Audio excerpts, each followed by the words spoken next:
નમસ્કાર.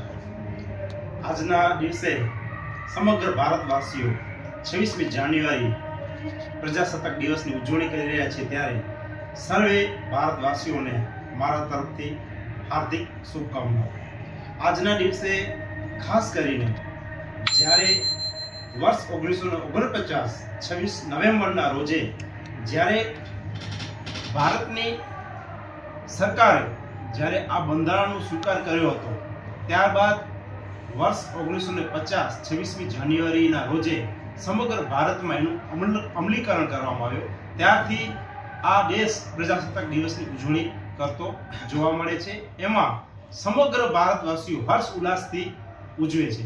આ પ્રજાસત્તાક દિવસના દિવસે પૂર્વ સંધ્યાએ ભારત દેશના રાષ્ટ્રપતિ દ્વારા દિલ્હી ખાતે સમગ્ર રાષ્ટ્રને સંબોધન કરે છે અને અલગ અલગ કેન્દ્ર શાસિત પ્રદેશોના રાજ્યપાલો દ્વારા ધ્વજવંદનનો કાર્યક્રમ કરવામાં આવે છે.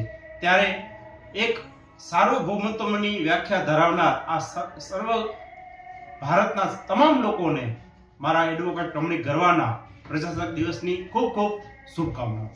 નમસ્કાર. જય હિન્દ, જય ભારત.